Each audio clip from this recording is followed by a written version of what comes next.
Hi everyone, it's the EnglishSimmer here and welcome back to the Novelist Part 4. First off, I just want to say a really big sorry for not uploading this earlier. I know you guys have been waiting quite a long time for this video. It's because I had some trouble with the recording. My voice was all funny on one of them and distorted for some reason, and then I tried to film another one and my voice didn't record, so I am doing a voiceover. So if this isn't as natural as you're used to, then I'm sorry, but we're going to hop straight into it and we're just going to continue with the new chapter, and this is called The Inheritance. Dan got a letter with some surprising... So I'm guessing he got some surprising news, so we're just going to head down here and have a look around. Oh, and there's a letter over here, so we're going to read this. Whether your child enjoys arts and crafts, swimming, sports, recreation, singing, or exploring, they're sure to have a ball at Camp Emerald Lake. We know that every family has unique needs, and we strive to be as flexible as possible. Daily, weekly, and monthly packages are available in both sleepover and pickup options. Our lifeguards are fully certified and every counsellor is trained in the cutting-edge cardiopulmonary resuscitation technique. Our goal is fun, but our priority is safety. So basically this is about a summer camp for Tommy. He doesn't have many friends in this place, so it would be quite nice to maybe make some new friends and send him to a summer camp. This is the drawing he made when him and his only friend made a campsite in the living room, which was super cute. Oh, and there's a other drawing over here, and oh, it's him and his friend playing frisbee. He definitely needs to meet more friends. And here's Dan. What am I holding back? What are you holding back? Here we go into his memories. It's impossible to get into a rhythm right now. This place was supposed to create some peace and quiet, but I almost never get 2 unbroken writing blocks in the same day. I know I'll never get exactly the schedule I want, that's just a fact of life. But that doesn't make it easier to get good work done with everything else going on. Just gotta figure out a way to push through. No other choice, really. This book isn't going to write itself. So it has to be hard for Dan, definitely, to get a rhythm, especially as they are on holiday and are meant to be, I don't know, trying to help each other and come closer together. So he's got Tommy pulling him and Linda pulling him, so it's got to be hard, but I feel as if he doesn't make it easy on himself. And here are some other memories right here. Don't joke like that. Don't joke like that. And when I finish my book in December, Now is not a time to joke, Dan. I don't think Linda's very impressed with him at the minute. He's joking about how long his book's gonna take, and she is definitely not a fan. And there's another letter right here. Dan, I hope you're doing well. I got this address from your father. I hope it's correct. I'll get to the point. When your cousin Richard passed away last year, we discovered his pipe business had done very well. He wasn't wealthy, but he was very comfortable. At the execution of his will, we were somewhat surprised to find that he wished to distribute his estate among all living blood relatives. He reserved the lion's share for his immediate family, as I'm sure you'll understand, but there was a portion allotted to you as well. Enclosed is a cheque for the full amount. I trust you will honour his memory by putting it to good use. From Uncle Wayne. So that is where Dan got his inheritance from. One of his cousins, I think it said, and here's Linda. Let's read her thoughts. Dinner didn't go how I wanted at all. What's happening to us? Oh, let's go explore her memories and see what we can find in here. Oh, here we go. Here's Dan. Is there something out there? And here's Linda. The entire world's out there. So from that, I'm guessing Linda doesn't feel like she's seeing much or really talking to anyone at the minute. This place does seem fairly isolated, both for Dan and Linda, and especially Tommy as well. Here she is, with another memory. The 7 o'clock idea was dead before it even got started. Dan was pretty adamant that he just can't make the time with his writing schedule, and if we pushed it any later, Tommy would have been wiped out. I guess we'll just keep playing it by ear each night, but That makes it so hard to count on any quality time. Maybe it's a small thing, but I'm worried it'll chip away at us over time. So Linda feels as if Dan basically shut down the 7 p.m. thing before it had even started, which is really sad because I felt like that could have helped them so much as a family. That was probably my fault for my mistake in the last part. I apologise for that once again. I completely didn't mean to, but I couldn't go back and change it. Oh, and here's Tommy riding his bike, once again with his one and only friend, and here's a diary. I called the co-op today. It isn't wildly expensive, but it sure doesn't fit into the budget. It was a bigger letdown than I thought, not being able to just sign up on the spot. It gets so lonely here sometimes, and I think Tommy's starting to feel it too. We try to play with him every day, and the woods here are pretty magical for someone his age. But kids need to be around other kids sometimes. He can only play with his cars so often. Sometimes I wish there were actual neighbors here. The only friend he's made is Davy, but seeing them at the park once in a while isn't the same as having someone to pal around with every day. It's summer vacation, and he's pretty much all alone. So it's pretty clear that Linda wants Tommy to start making some new friends, and here he is.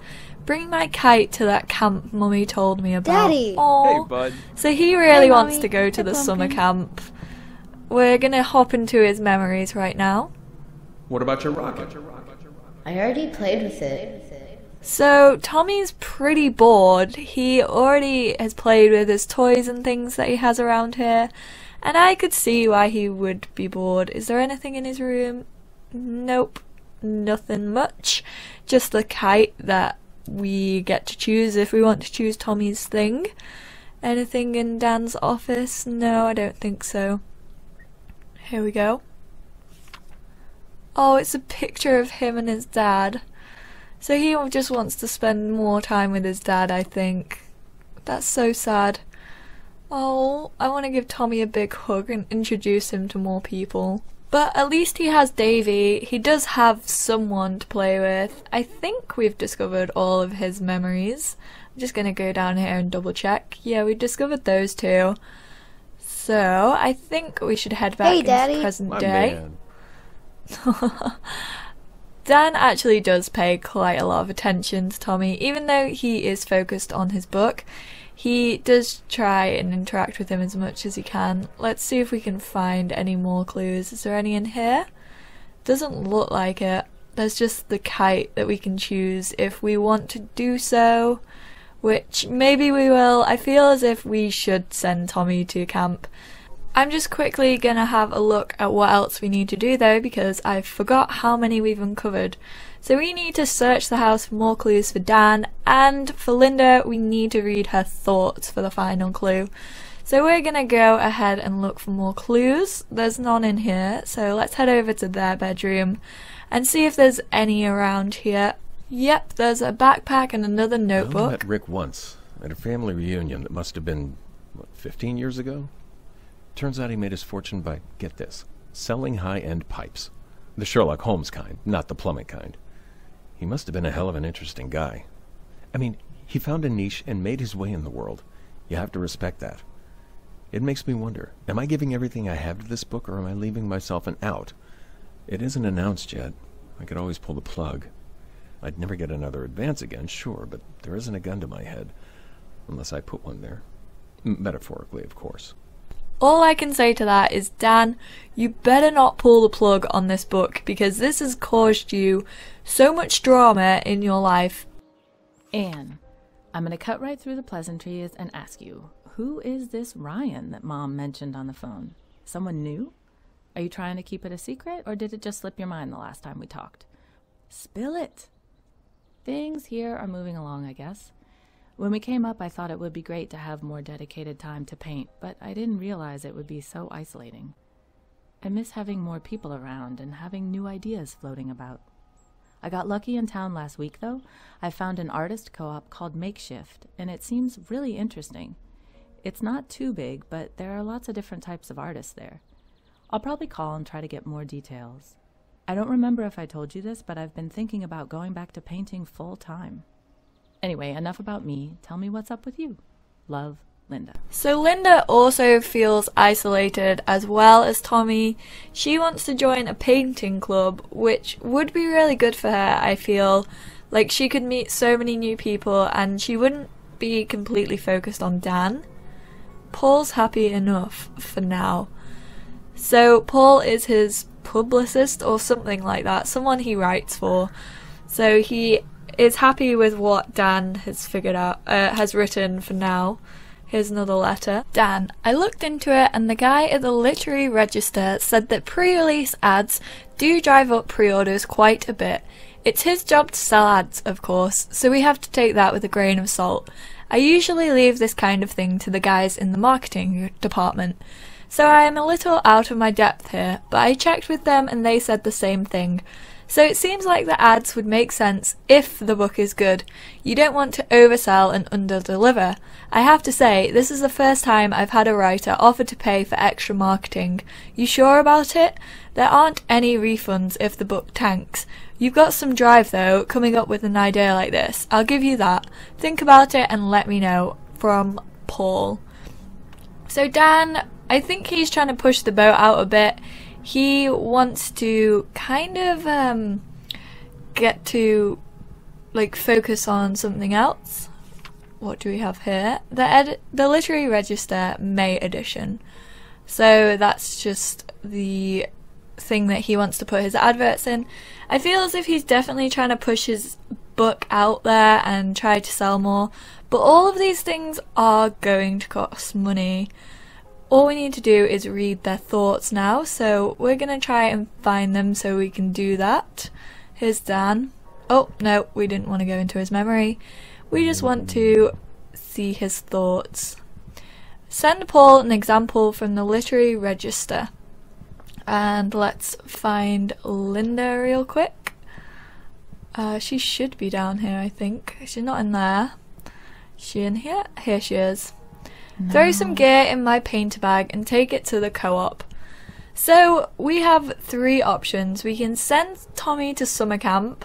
We can send Linda to the artist camp, and we can send Dan to get advertisements. And I'm not too sure what I want to choose. I'm thinking of going with Tommy for my first choice. All of these things are going to cost money.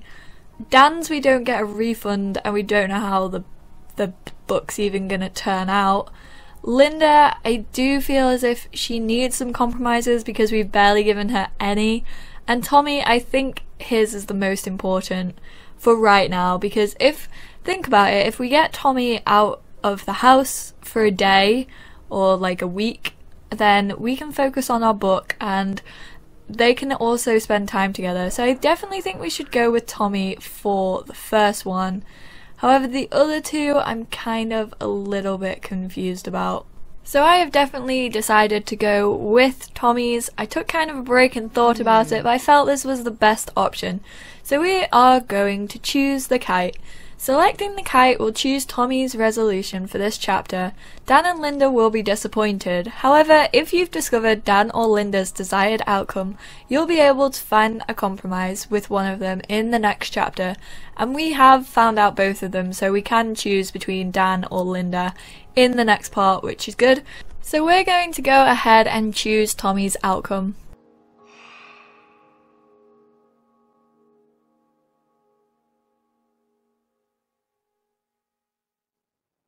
So now it's that time again to explore some old stories and also maybe try and choose a compromise if I can make up my mind, but I've been thinking about it and I can't really. So we can also find a compromise and whisper our choice to Dan, but over here we have a notebook.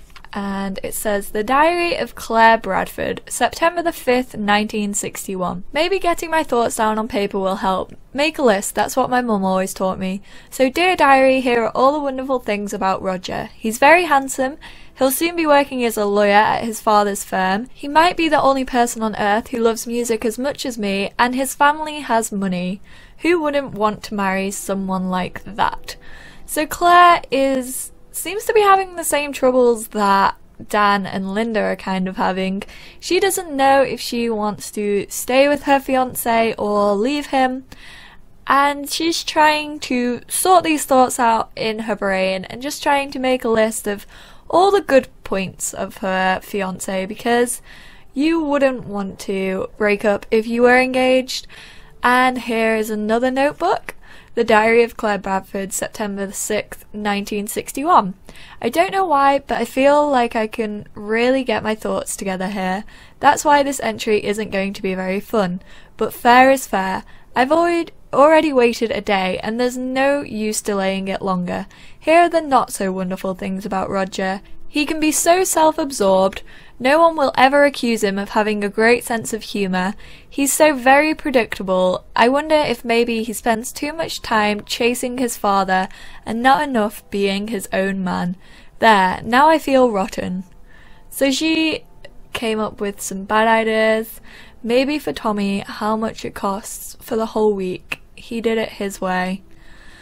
So this shows that Linda does want to send him, however all of these things are going to cost money, and that's going to be tough. Like we've already chosen Tommy as his main one, and I don't really know who to choose as the second one. So I'm going to leave this part here, guys. Comment below who you think I should compromise with, either Dan for his advertising and getting his book out there and more well known, but that could completely fail if the book isn't great, or Linda so she can go to art class and maybe get her thoughts off things and meet new people and stuff like that. So give this part a big thumbs up if you enjoyed, and definitely tell me who you want to compromise with below, and I will go with the majority vote. Thank you guys for watching. I'll speak to you all in the next part. Bye guys!